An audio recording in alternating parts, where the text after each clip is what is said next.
Quem é você? Eu sou Antônio Carlos Carneiro Neto. A minha formação é jornalista e advogado. Eu nasci no dia 7 de julho de 1948, em Venceslau Braz, no interior do Paraná, o chamado Norte Velho. O meu pai era juiz de direito, Armando Jorge de Oliveira Carneiro.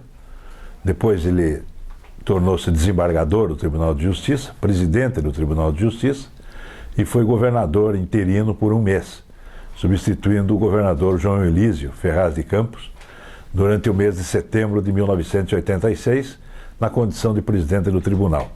Meu pai formou-se, ele era curitibano, formou-se na Faculdade de Direito da Universidade Federal do Paraná, em 1946, e foi fazer a carreira, inicialmente de promotor público, na comarca de Venceslau Braz. E lá ele conheceu minha mãe, que era filha de um italiano, Guido Basso, e de uma mineira, e Josefina Carneiro, a minha mãe. E ela conheceu meu pai, tornaram-se marido e mulher em 1947, e eu nasci em 1948. Depois seguiu-se aquele périplo de juiz de direito em várias comarcas do interior. Eu e meus irmãos, tenho 2 irmãos, Renato e Armando, filho, acompanhamos evidentemente a família. E eu tive o primeiro contato com a realidade da vida no jardim de infância, na cidade de Rolândia. E por uma coincidência histórica, era um jardim de infância de alemães. Os alemães são muito rigorosos na disciplina, na limpeza, na higiene.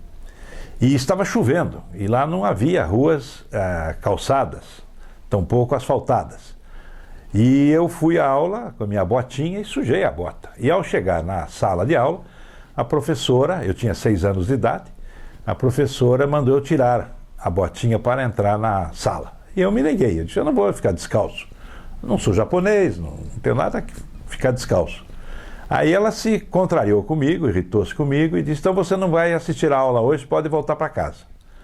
Eu saí, peguei minha lancheirinha, meus caderninhos lá, não me lembro mais o que a gente carregava, e fui voltando para casa. Naquele tempo não tinha problema, uma criança de 6 anos caminhava pela rua, sabia exatamente onde ir e onde voltar. Mas daí eu disse, comecei no caminho, eu digo, o que eu vou dizer em casa para minha mãe e para o meu pai, né? Fui expulso do jardim de infância. E no caminho eu comecei a ouvir uns sons de rádio.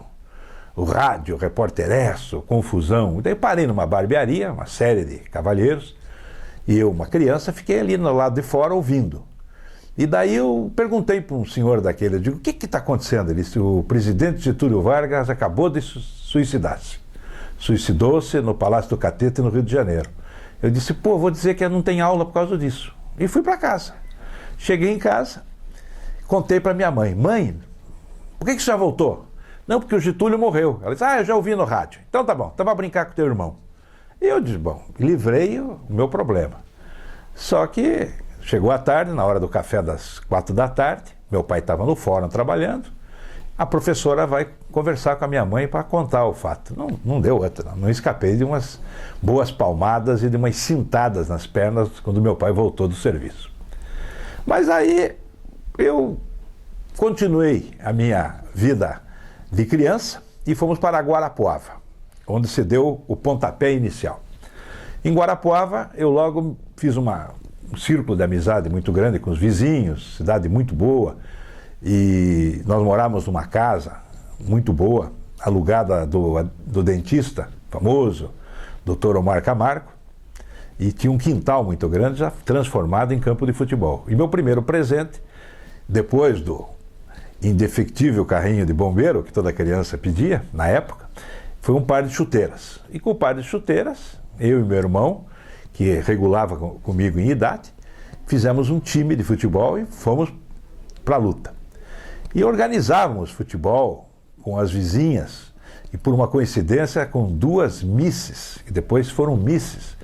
A Tânia Maria Franco, que foi Miss Paraná, e perdeu o título de Miss Brasil, se não estou enganado, para a Ieda Maria Vargas. E a outra foi a Solange Thayer, que foi Miss Goiás, no mesmo ano.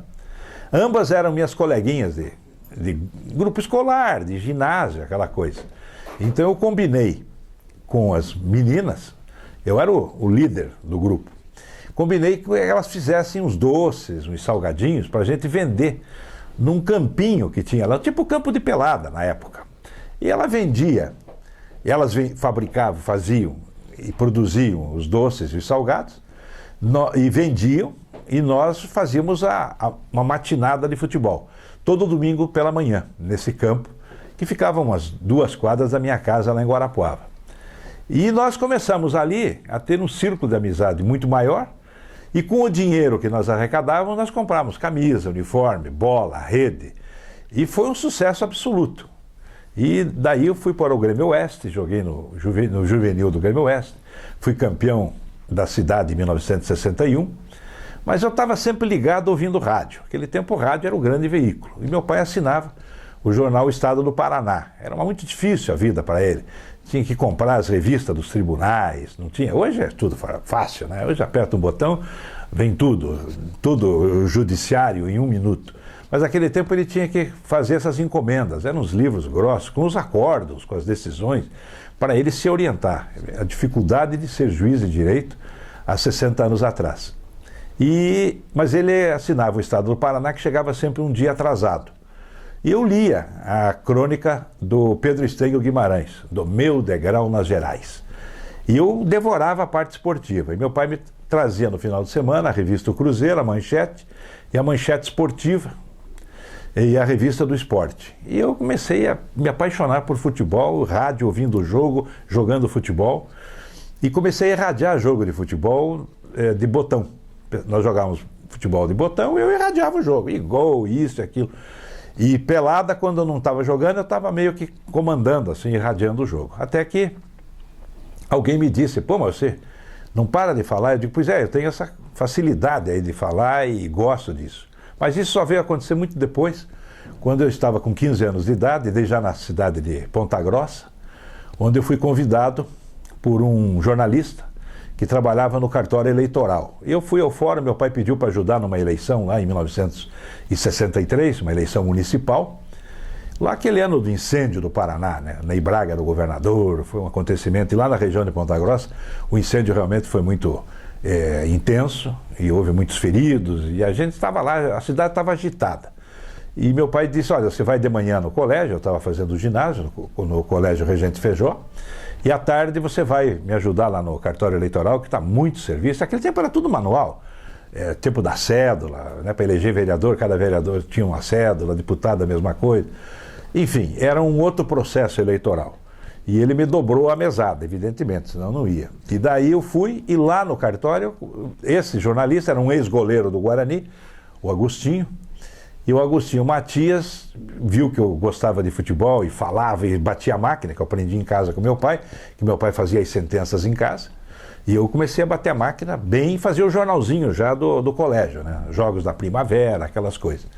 Aí o Agostinho disse, eu vou te levar na rádio lá, vamos ver. Tá bom, daí atravessamos a rua, era tudo pertinho, lá no centro de Ponta Grossa, e fui para a Rádio Clube Pontagrossense no início de 1964, portanto há 52 anos. E lá eu iniciei. Eu cheguei, fui apresentado ao diretor da emissora, um locutor muito famoso, havia sido jogador de basquete, Barros Júnior, Alfredo Barros Júnior, era uma legenda no rádio lá. E o Barros Júnior apresentou, olha, esse é o filho do juiz, ele tem boa formação, está aí no 3º ano do ginásio, 4º ano, e gosta de esporte e tal. Então vamos fazer um teste. Me deu uma página de jornal, puxou lá, uma Gazeta Esportiva. Leia esse placar esportivo aqui. O Internacional. O Nacional eu sei que você sabe. Aí eu comecei a falar. West Ham, Liverpool, Tottenham, Cagliari. Quando eu falei Cagliari, ele disse, não, você pode, você sabe. Que ninguém acertou o Cagliari. Todo mundo diz Cagliari. Eu digo, então tá bom. Daí eu virei plantão da rádio. Porque o plantão tinha sido transferido. Era um gerente do Banestado, o João Galberto, e foi transferido para a agência de Pato Branco. E eu fui contratado com 15 para 16 anos, 16 anos chegando próximo, e eu assumi. E lá eu fiquei 1 ano, trabalhando com grandes profissionais em Ponta Grossa. Eu entendo a minha carreira, primeiro, um sonho juvenil que se realizou. Segundo, as ótimas instruções, orientações, amizades, pessoas sérias, competentes, que eu sempre tive, principalmente na minha fase de formação.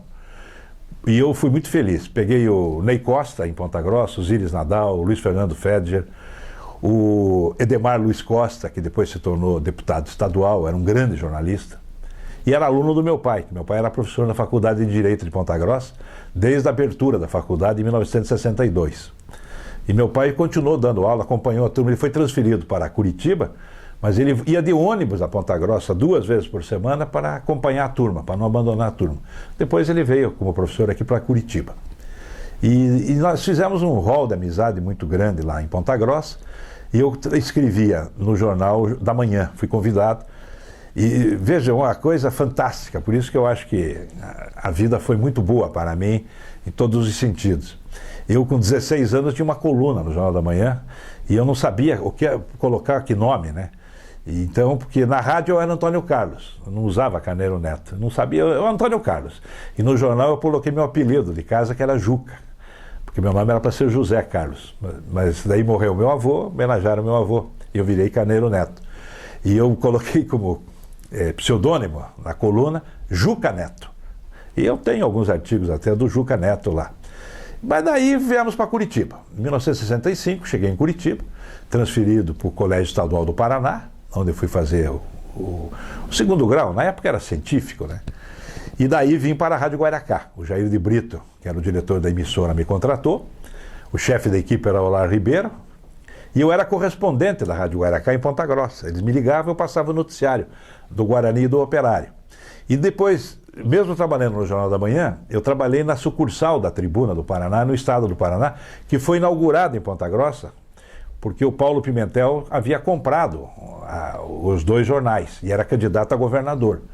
Até o Paulo Pimentel foi na inauguração lá em Ponta Grossa. E daí, automaticamente, ao chegar em Curitiba, eu já estava contratado pelo Estado e a Tribuna. O Moraes, que era o diretor do jornal, o João Feder, o João de Deus Freitas Neto, o Mussa, uma equipe fantástica que tinha o jornal, né, lá na Barão do Rio Branco.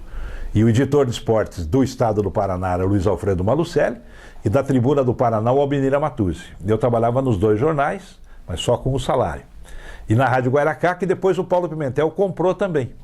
Era uma rádio do Moisés Lupion, que havia sido governador, depois ele vendeu para um empresário de Maringá, e esse empresário de Maringá vendeu para o Paulo Pimentel. Então eu me integrei nesse processo, e a minha vida passou a ser ali na Barão do Rio Branco. E eu morava atrás da igreja ali da antiga rodoviária. Então era tudo muito perto, e a gente, em Curitiba, naquela época, era maravilhosa, cidade muito segura, né?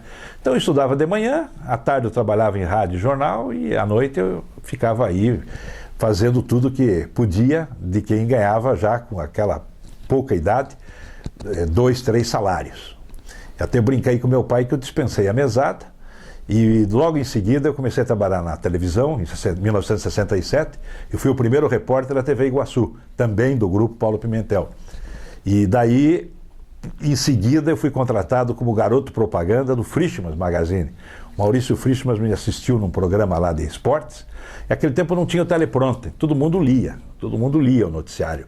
Fosse o noticiário, o Show de Jornal, por exemplo, o Jamur, o JJ, liam o noticiário.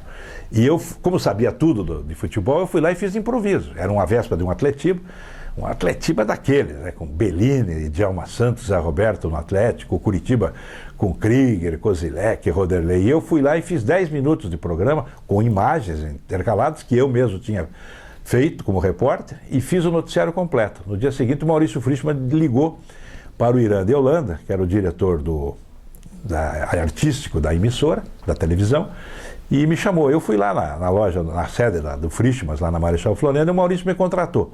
Inicialmente como garoto propaganda, eu ia lá e fazia os testemunhais, né? Depois eu virei gerente da House, da agência de propaganda da própria empresa, e eu trabalhei 6 anos lá. Depois eu abri uma agência minha, Carneiro Neto Comunicações, porque ao sair do Frischmann, eu fui contratado pela Lojas Unidas, do Berek Krieger e do Davi Krieger.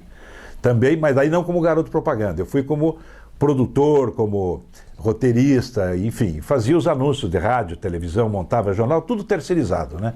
Eu pegava o pessoal da agência do Danilo Dávila, mas logo em seguida eu peguei o Louvre, do Munir Khaluf, como anunciante, a Companhia Metropolitana de Automóveis, depois Irmãos Tá Material de Construção, eu virei publicitário. Eu era um bombril, na verdade. Depois eu saí e fui trabalhar nos Diários Associados, por convite do Vinícius Coelho, que era a Globo da época, né? Tinha o programa Flávio Cavalcante, J. Silvestre, todo mundo assistia, né? O TV Paraná, Canal 6. Eu saí da Iguaçu, eu tive uma pequena desavença com o JJ, lá, Arruda Neto, lá, que era o diretor da emissora, e aproveitei e fui para o Diário do Paraná, para a TV Paraná, e mudei de rádio também. Daí fui para a Rádio Clube Paranaense. Também com o Jair de Brito. Daí ele já estava dirigindo, ele e o Renato Mazanik, na parte comercial, estavam dirigindo a Rádio Clube. E eu fui, e para mim foi um upgrade na minha carreira, porque além de estar em uma empresa muito maior amplitude, que eram os Diários Associados, o Vinícius Coelho em seguida foi contratado pelo Globo, o jornal do Globo do Rio de Janeiro. E eu assumi, o Nereu Maia Toniati e o Ronald Stress me convidaram, e eu assumi como editor de esportes e colunista do Diário do Paraná, em 1969, com apenas 21 anos. E me tornei narrador na Rádio Clube Paranaense. E ao mesmo tempo eu tinha essa parte de publicidade. Então eu tinha uma atividade intensa. Trabalhava bastante, gostava do que fazia, mas lamentavelmente abandonei um pouco os estudos. Perdi uns 5 anos aí, não prestei o vestibular, não tinha condição, porque era uma agitação a vida, né? Além da descoberta das namoradas e viagens. Cada viagem era um acontecimento pra gente, né? Ir para Porto Alegre, Rio, São Paulo, Nordeste, que a gente ia muito naquela época. E daí daqui a pouco veio a Libertadores da América, fiz alguns jogos já nos anos 60, e daí conheci Buenos Aires, Montevidéu, Santiago. Então a vida foi ficando extraordinária, absolutamente arrebatadora. E ao mesmo tempo meu pai me cobrava, olha, rádio é uma coisa que amanhã pode não ter mais, jornal, mas é bom fazer um curso, ter um diploma, e ficou naquilo.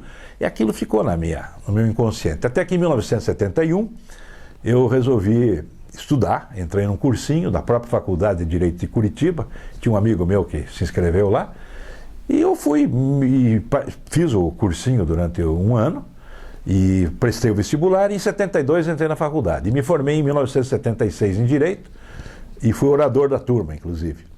E também uma experiência fantástica, tive grandes professores, aprendi muito, Milton Luiz Pereira, Eros Gradowski, Altair Cavalli, Teófilo Mansur,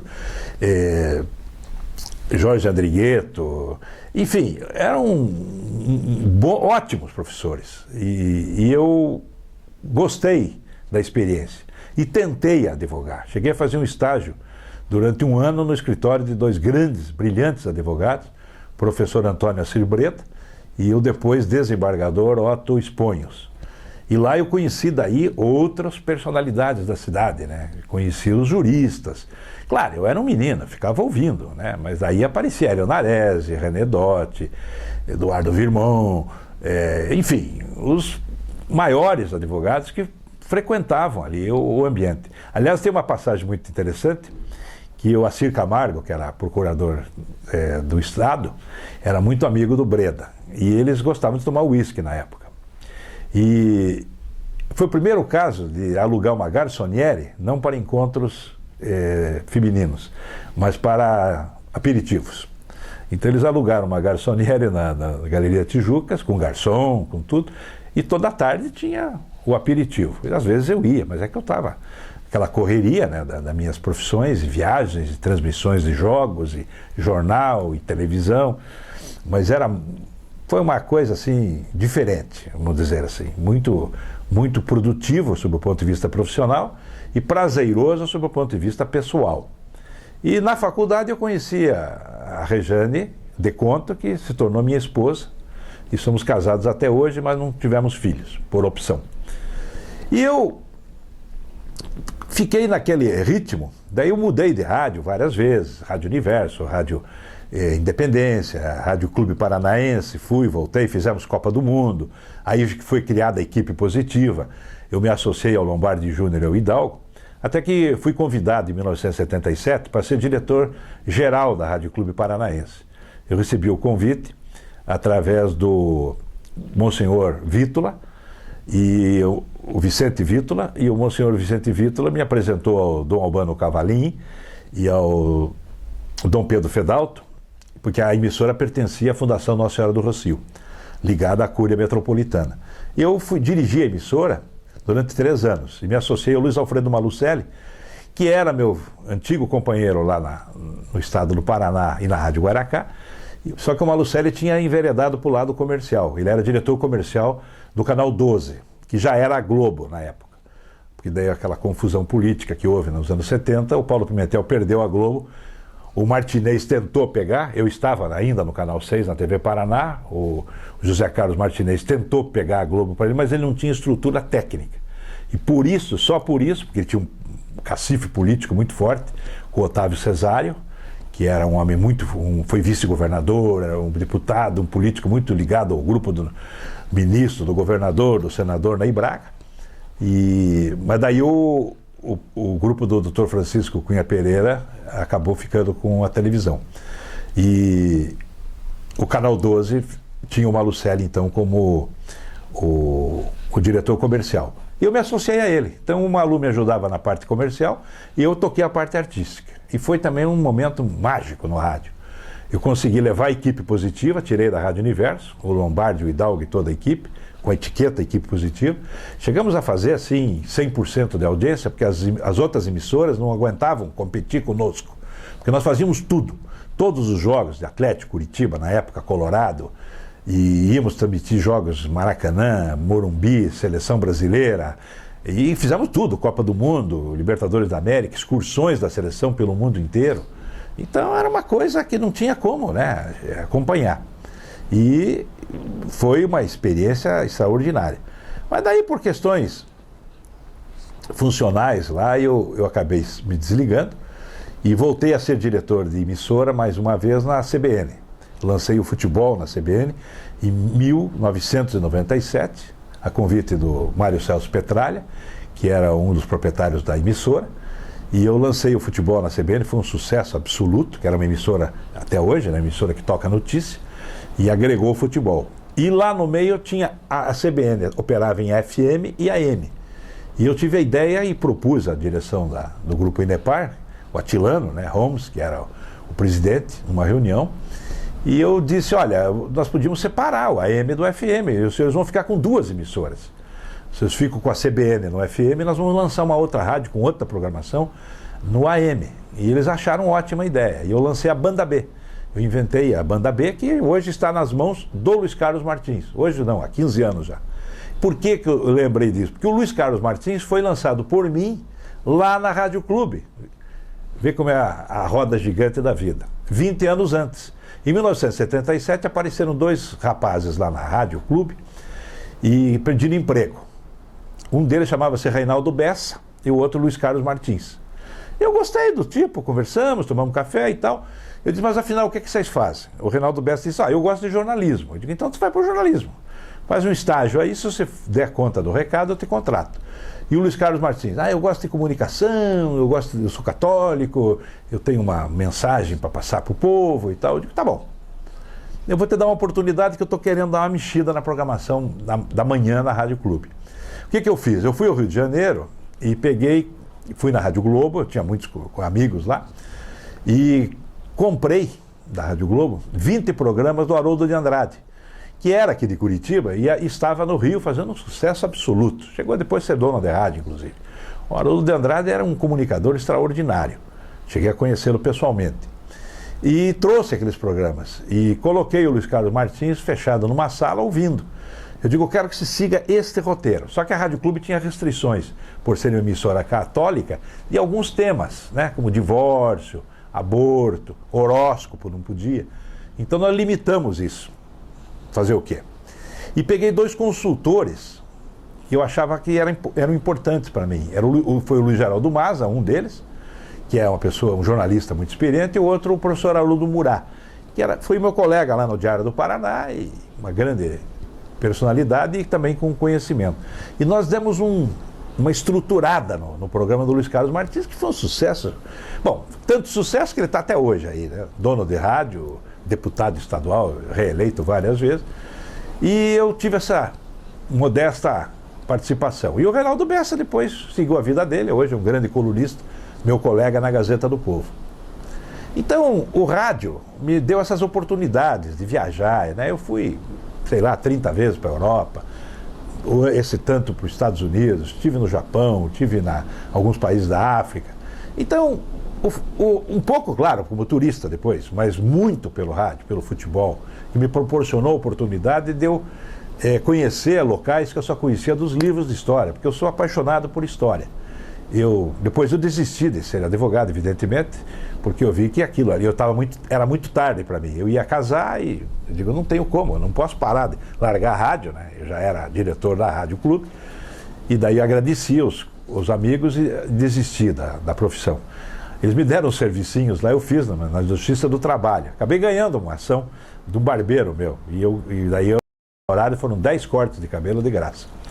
Mas é o que eu podia fazer na época como advogado. Mas eu ganhava muito bem como radialista. Tanto que chegou uma certa época que eu ganhava mais que meu pai. Naquele tempo o juiz de direito não tinha um salário tão bom como hoje em dia.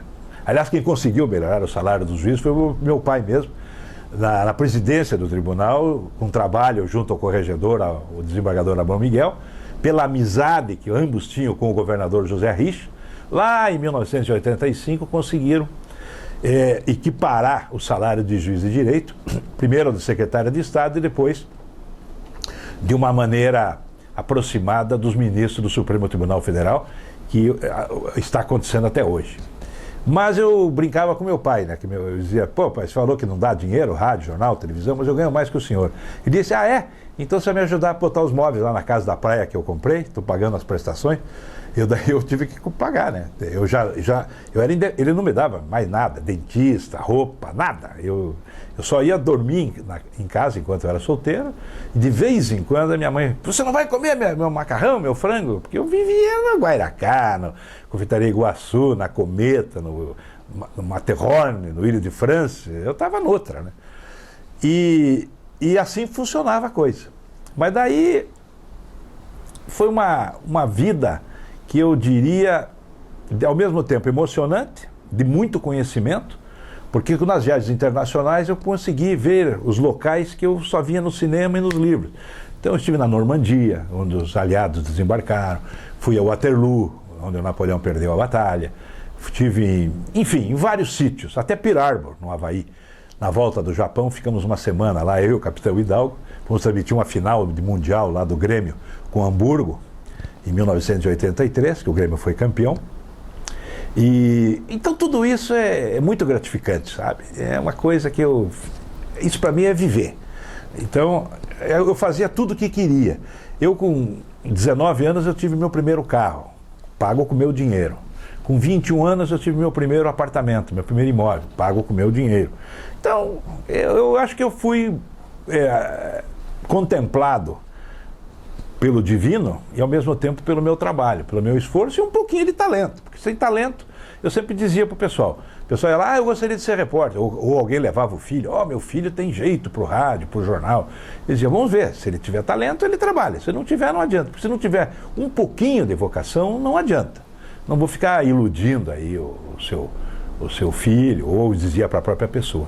Mas felizmente eu consegui lançar muita gente boa, muitos profissionais.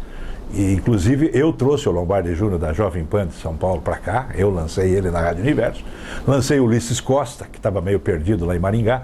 O Ulisses Costa hoje é um grande talento, narrador, talvez o melhor narrador de São Paulo, da Rádio Bandeirantes hoje, trabalha na Rede Bandeirantes Televisão, e ele é primo do Osmar Santos. Então, entre outros aí que a gente abriu, o José Luiz da Atena, que hoje é um grande comunicador em São Paulo também na televisão, nós contratamos o Datena, trabalhou comigo na Rádio Universo, entre 80 e 81, narrador esportivo.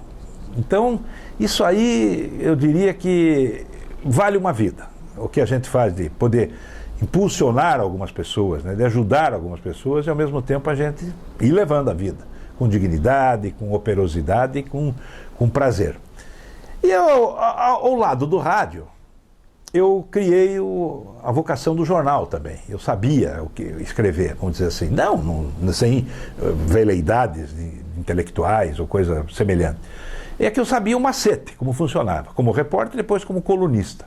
E como editor. Não é fácil ser editor de umas feras aí como Carlos Alberto Pessoa, o Nego Pessoa, que era uma figura. Ele chegava lá às 5 horas da tarde já bocejando. Mas, Nego, você acordou faz 1 hora só, porque ele troca o dia pela noite. E daí ele dizia, gênio pensando. Eu digo, então pense um pouquinho, mas você vai fazer a matéria assim, assim, assim. Já pautava ele. Borba Filho, que depois foi técnico de futebol. O Dias Lopes, que fazia a parte amador. O Léo Krieger, no Diário do Paraná, fazia o amador também. A Sandra Vambier, que depois tornou-se juíza desembargadora em Santa Catarina. O João José Verbinski, o Onha. Gente que a gente conseguiu criar, sabe? Numa editoria de esportes, lá no Diário do Paraná. E depois eu tive a oportunidade de trabalhar no Correio de Notícias, a convite do Baia Rosna. Foi uma experiência política do jornal com o Max Rosma, para dar um suporte político para o Jaime Lerner. Mas faltou um pouco não sei se de dinheiro, ou sei lá o que aconteceu, a coisa durou uns 2, 3 anos. Trabalhei depois no Jornal do Estado, e durante 1 ano só, com o Dr. Barroso. Antes disso, eu trabalhei na sucursal da Folha de Londrina, eu, o Maza, o J. Pedro, o Hélio Teixeira, que depois foi da Veja. Nós tínhamos um time bom na Folha, e o Baldo Siqueira era o diretor, no tempo do Milanês, 70, 71, 72. Nós revolucionamos, fazíamos um caderno de esportes diário, foi um acontecimento. E o Luiz Geraldo Maza ficou, até hoje está na Folha de Londrina. Até que em 1984, o Vinícius Coelho saiu da Gazeta do Povo, pediu demissão e foi tentar outras propostas profissionais. E ficou vaga a coluna na Gazeta, até que uma manhã eu recebi um telefonema do Dr. Francisco Cunha Pereira. E o Dr. Francisco todo, né, aquele jeito dele de se comunicar, doutor Carneiro Neto, eu quase caí da cadeira, ninguém tinha me chamado de doutor. E daí eu digo, doutor Francisco e tal, apesar de meus pais terem sido colegas, né, o dele também era desembargador. Mas o doutor Francisco sempre foi um homem de muito protocolo, assim. E ele foi muito direto. O senhor gostaria de escrever na Gazeta do Povo? Eu digo, é um sonho de consumo que eu tenho. Então vá no Canal 12 amanhã de manhã, nós vamos acertar lá. Eu fui, acertei, virei funcionário da Gazeta e estou lá há 32 anos. E a Gazeta me ajudou muito. Por quê?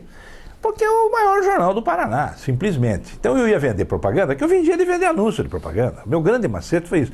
Porque aquele negócio, não adianta ser um bom locutor, um bom narrador, um bom chefe de equipe, um líder, vamos dizer assim.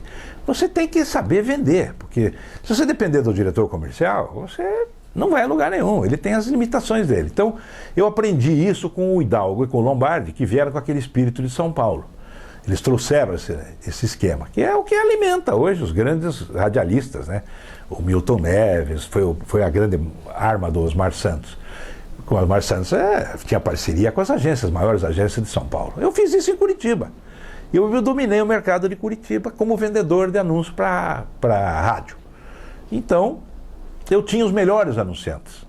E quando os anunciantes, por questões mercadológicas, deixaram de existir, Bamirindos, Hermes Macedo, Malazica, Bosch, as grandes empresas de Curitiba foram fenecendo. 2ª geração, 3ª geração. E ao mesmo tempo chegaram as TVs pagas, TV fechado, canal fechado, e a concorrência com as transmissões dos jogos por esses canais, Fox, ESPN, Sport TV. Então eu me retirei de cena, da parte de rádio, como vendedor de anúncio. Mas o que a Gazeta do Povo me ajudava? Porque eu chegava na empresa para vender o anúncio, por exemplo, eu ia falar com o Carvalhinho, que era um grande chato. Falar com o Carvalhinho, mas ele tinha o Corujão, né? Ele era o dono do Corujão. E o Carvalhinho, meu amigo, meu velho amigo, mas era metido baixinho. E depois que virou senador, então ficou insuportável. Mas daí eu chegava lá, tinha que chamar ele de doutor José Gomes Carvalho. Senão eu chegava e falava para o secretário, o doutor José Gomes Carvalho está. O senhor tem hora marcada? Tem hora marcada. Segundo o doutor José Gomes Carvalho, foi marcado na primeira hora. Primeira hora, para mim, é o noticiário da Bandeirantes, mas tudo bem, ele marcou às 7 horas, eu estou aqui. É isso, porque às 9 horas ele pega o avião particular dele, ele vai para São Paulo, uma reunião na Ambave, sei lá, aqueles negócios venda de automóvel lá. Eu digo, tá bom. Daí ele me recebia. E fazia o contrato. Até que um dia ele chegou para mim e disse, não saiu a propaganda. Como não saiu a propaganda? Mas aquilo ali é um caderno, nós vamos virando os textos. São 5 textos no primeiro tempo do jogo, 5 textos no segundo tempo. De cada anunciante que pagam o preço cheio. Aí gira o placar do Bamerindos, o Hermes Macedo é o patrocinador dos comentaristas, e não tem como. Não, que não saiu. E daí ficou lá uns 6 meses e cancelou a propaganda. E quis, né, crescer para cima de mim na frente dos diretores. Eles disseram, não, Cavalinho, não vai conseguir. Um abraço, fique para você com o Corujão, um abraço para você. Peguei meu carrinho, fui lá na Dipav e fiz contrato com a Dipav, que ficou 10 anos comigo. Então, essas experiências você tem que ter preparo físico para aguentar. E muito fígado, e muito estômago. Porém, todos os meus anunciantes, novos ou que já tinham, todos estavam com a Gazeta do Povo em cima da mesa. Então eu não era um desconhecido. Quando eu chegava lá para visitar um anunciante, ele já dizia, ô, seu Carneiro Neto, já li seu artigo, tá aqui.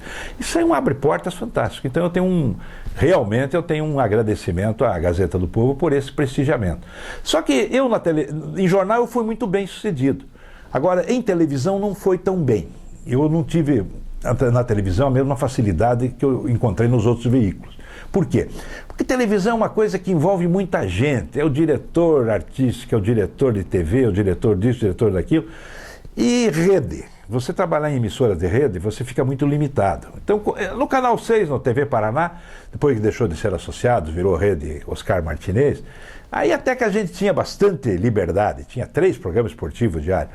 Mas a audiência começou a cair porque a Globo já era colorida, né? Tanto a Iguaçu e depois o Canal 12, a TV Paranaense.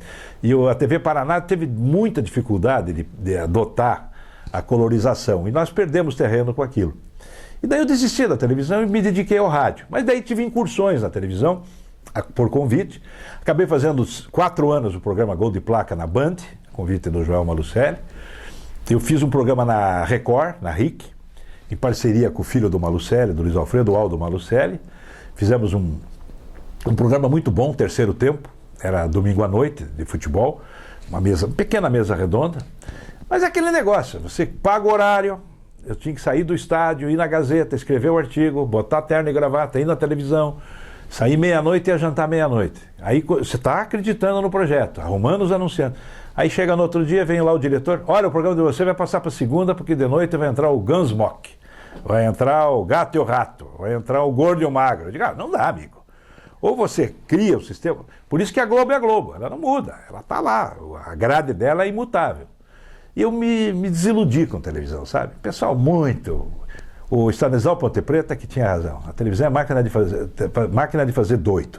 Ele era redator de um programa de humorismo, ele fazia a redação, entregava o diretor.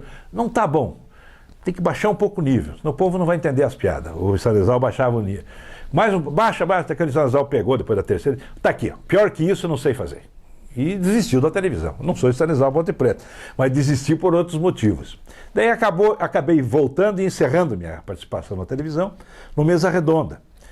Daí também do Zé Carlos Martinez, mas daí era um programa comandado pelo Fernando Gomes.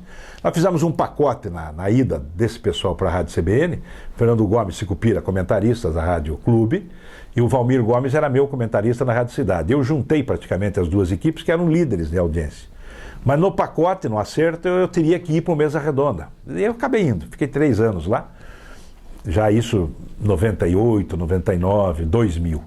Mas daí eu saí e me desliguei. De vez em quando me convidam, eu vou com muito prazer participar. Mas a televisão não foi uma coisa assim que pegou. A parte de publicidade eu desisti, fechei minha agência, porque paralelamente a isso eu tive uma função pública. Eu trabalhei como assessor de imprensa da Secretaria de Estado de Recursos Humanos no governo Canet e Ney Braga, de 1974 a 1982. No governo do Canet eu prestei serviço ao Dr. Gastão de Abreu Pires, que era o secretário, e no governo Ney Braga ao Segismundo Borges, e depois foi substituído pelo Dr. Rui Ferraz de Carvalho. Naquele tempo, o assessor de imprensa, porque havia censura na mídia, né? Então os jornais viviam muito do release, do noticiário oficial. Então, na verdade, o assessor de imprensa não precisava ficar lá o dia inteiro, né, na secretaria. Então, o que eu fazia? Eu ia de manhã, fazia uma pequena reunião com o secretário, tomava um café, ficava 1 hora lá conversando com ele, mostrando para ele o noticiário, né?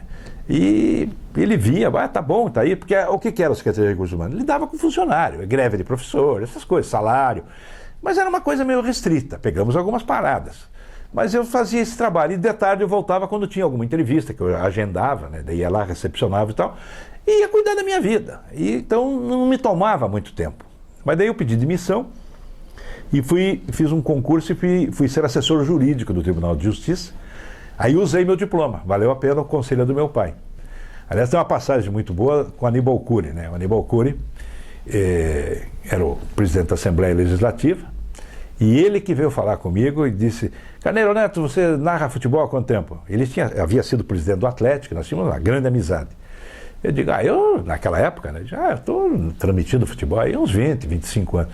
E o dia que pifar a tua garganta, como é que você vai fazer? Eu digo, pois é, se pifar a garganta tem que fazer outra coisa. Não, você tem que cuidar, pensar no teu futuro. E eu digo, o que é o futuro? Faça um concurso, vai abrir concurso, aí você faz. Tá bom. Eu peguei e daí prestei um concurso para tabelionato. E prestei esse concurso, que foi aberto o concurso, no Tribunal de Justiça, e fiquei em 3º lugar. E esperei as vagas, né? O primeiro lugar escolheu, o segundo, e eu escolhi.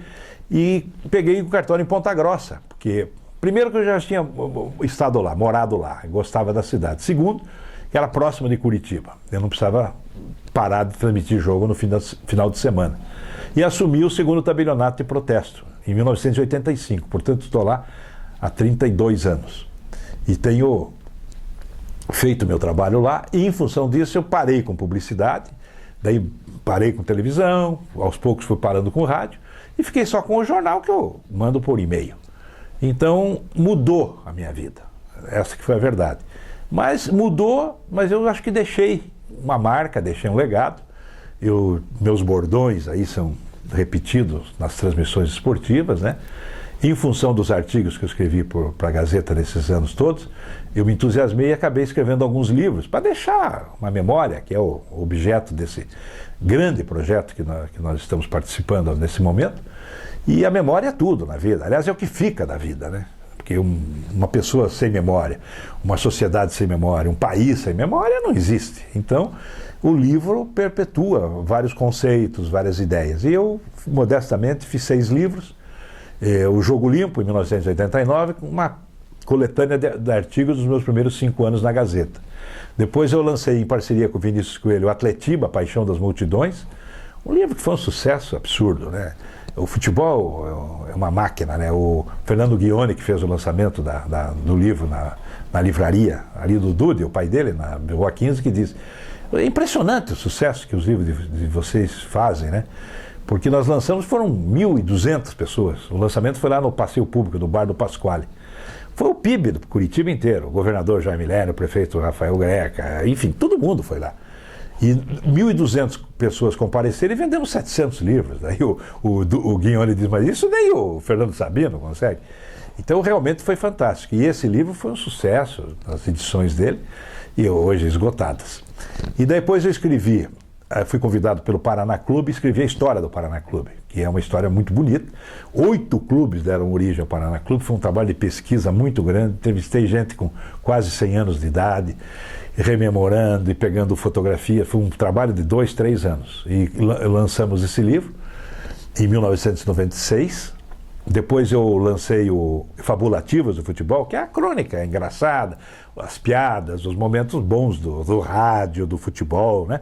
Aquelas coisas que o povo gosta. Esse foi o maior sucesso, né, o Fabulativo, porque o editor postou no meu taco, e a primeira edição ele soltou 10 mil livros. Imagine, 10 mil livros, um autor paranaense, um livro de piada. Não há de ver que vendeu tudo. Daí ele fez mais 10 mil.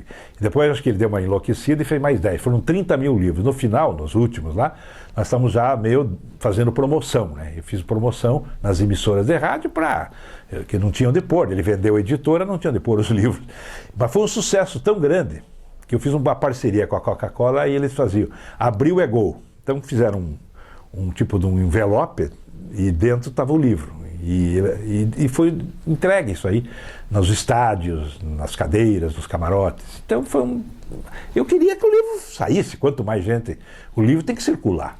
Depois lancei, daí de novo em parceria com o Vinícius Coelho, lançamos o Evangelino Neves, o Campeoníssimo, a trajetória do Evangelino, que foi o grande dirigente do Curitiba Futebol Clube, e do Campeoníssimo, o título de estudo.